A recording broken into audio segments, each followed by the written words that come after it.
I thought economics was about how do people make a living, how do they make decisions about this living, and what do they do to sustain or improve their living conditions.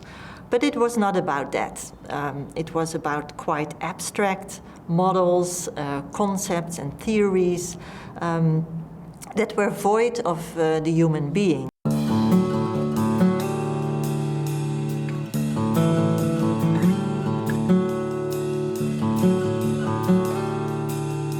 I realized that it is up to us economists to decide what we draw from these economic models and from these economic analyses that we perform, and how much weight we assign to economic models to explain what we observe. It's true that in the past 30 to 40 years, economics has become really this quantitative science that puts emphasis on being an objective science and losing the human face of economics. I find that a loss, and the reasons I think are twofold.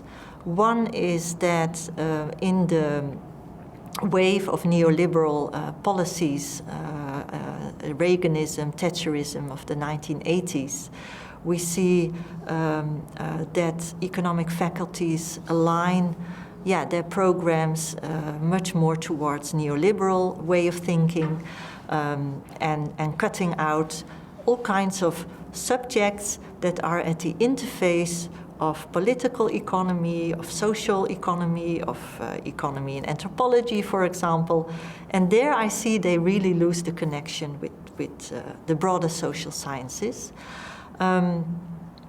Another reason I think is more inherent to people in the discipline, that they really like to see the economics to be this objective science, where there is very little room for subjectivism, for qualitative research.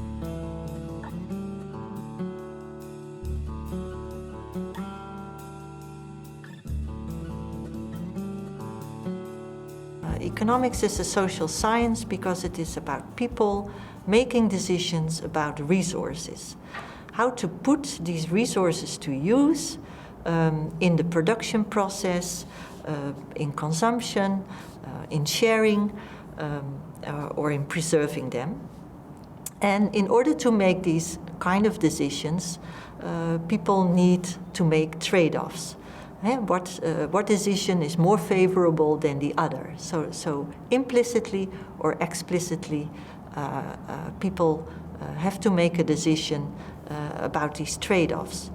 Now, what determines how people make trade-offs? Because this is not always very clear or explicit. And the criteria that are used for making trade-offs, as I argue, are really not only economical.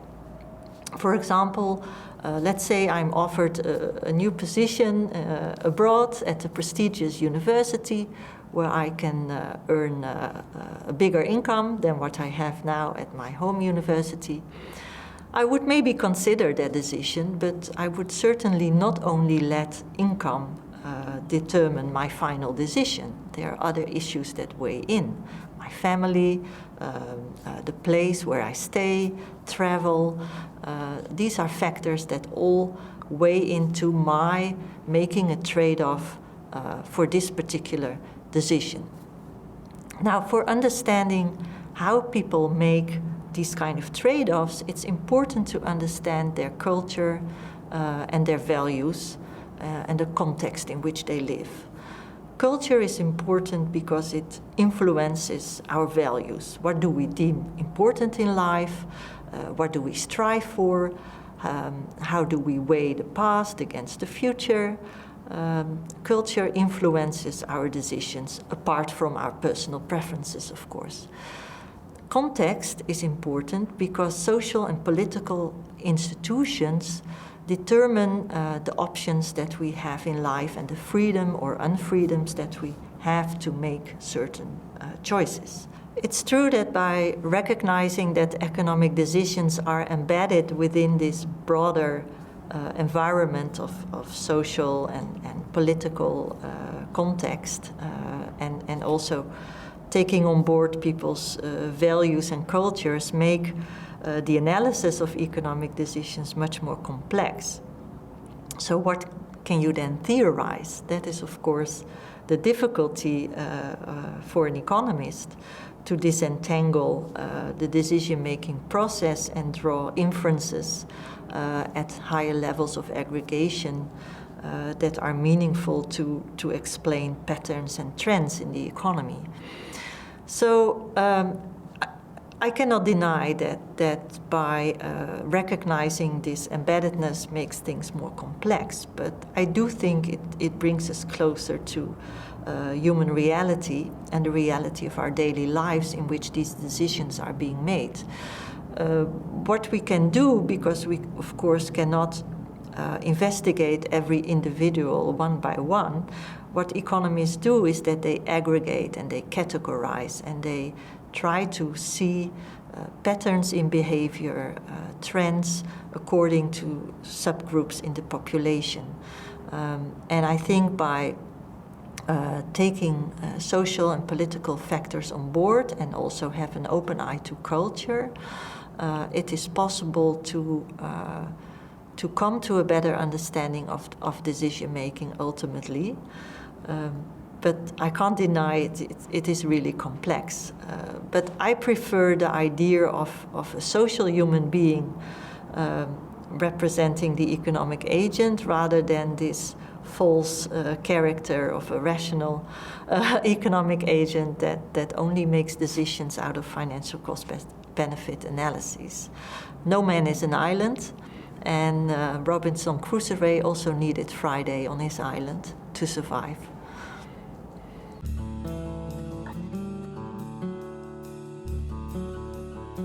Well-being fits in the moment we start to think about what we want the economy to be all about.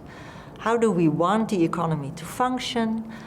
What does it have to do for the people on the planet who want to live a decent life? Now, if this is of course about a debate between pursuing an economy that strives for ever bigger, ever more growth, increasing productivity levels all the time, or trying to create conditions in which people can create well-being for themselves and for their environment. To me, income is of course important, but it's nothing more than a means to an end. And the end, ultimately, is human well-being. Human well-being is about a state of being with others in which human needs are met and where one can lead a meaningful life and pursue one's goals, ultimately to live a satisfactory quality of life. That is the definition by Alistair McGregor that I also use in my book, and I find that very helpful in taking a broader perspective at the performance of the economy. If we evaluate the performance of the economy very narrowly only in terms of one indicator such as GDP, we lose track of the importance of these other domains. And that to me is where well-being comes in. To me it's critically important because if we put well-being at the center, we can start to imagine the importance of value pluralism and diversity in the economy that can lead to livelihoods that can coexist instead of one uniform way of living and one shared objective, namely GDP growth. So this diversity, I think, is important, and by taking a well-being perspective and embracing value pluralism, I think people will see more possibilities for cooperating in addressing global problems such as climate change, pandemics, migration, because ultimately, if you can live the life you value, I think people will avoid conflict much more and find common solution to the problems that they are faced with. The notion of growth will, and the importance of growth will not disappear, I think, by adopting a well-being policy agenda. But what I expect and what I see happening around me is that by accepting this broader range of indicators that are about much more than economic growth alone, that also say something about equality or about sustainability, about quality of life in other domains, people start to question more, we can pursue economic growth, but at what cost? And these other indicators ultimately will help to set limits to the type of growth that we pursue and formulate conditions under which growth is realized. Looking, for example, the labor conditions or conditions of international trade. By adopting this broader set of indicators, other things become important and telling about the performance of an economy. It doesn't mean, I think, to let go of growth altogether, because growth also allows us to have resources to invest in these issues. And I think they can complement each other.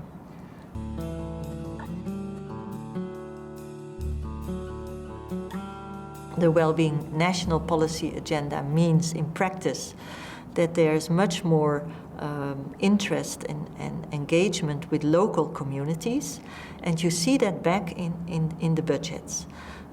For example, in New Zealand, now a lot more budget is allocated to social housing for homeless people, and also for taking care of victims of violence, and investments in mental health care.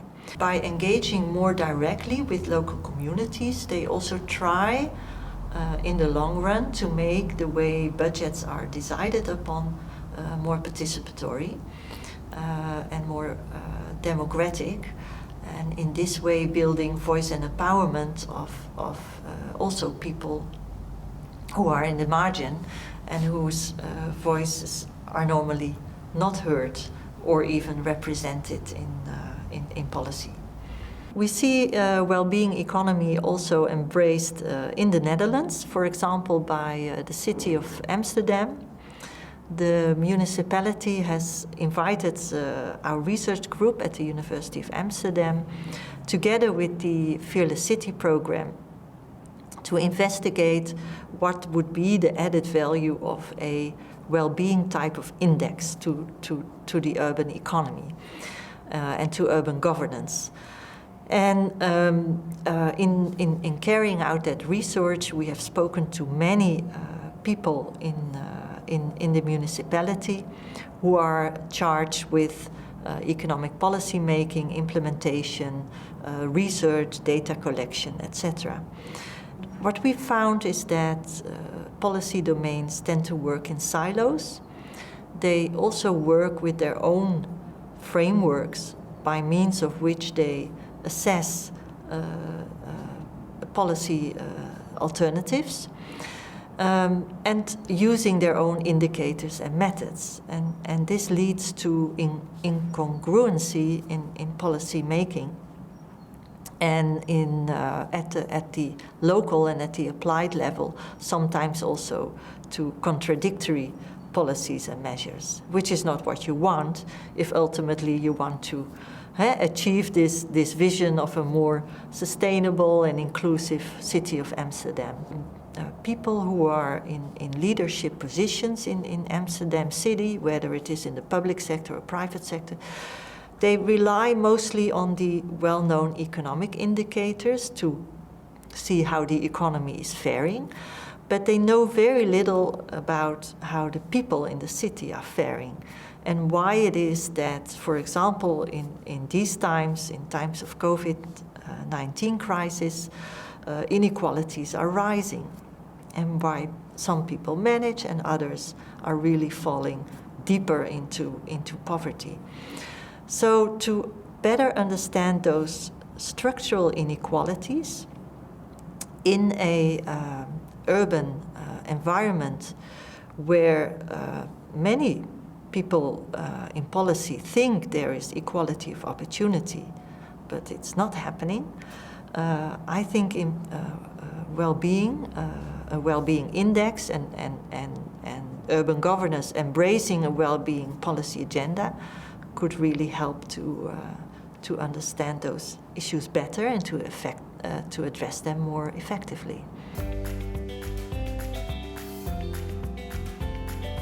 So here's my challenge to you. I would like you to get a piece of paper and a pencil and draw a picture of you in your neighborhood. What determines your well-being in this neighborhood? And try to discuss with your neighbor how you have drawn this picture. What are important elements that influence your well-being in this neighborhood? Now, after comparing your pictures, I would like you to do the following. Think about 5 years from now. What would you like to change in your neighborhood that would enhance your well-being of living in this neighborhood? If each of you does that, and also try to include that in your picture, compare your pictures afterwards and see what priorities each of you come up with. The final step would be then to categorize those priorities according to social, economic, or environmental priorities. And last but not least, I would like you to think about what well-being means to you and how you would define it.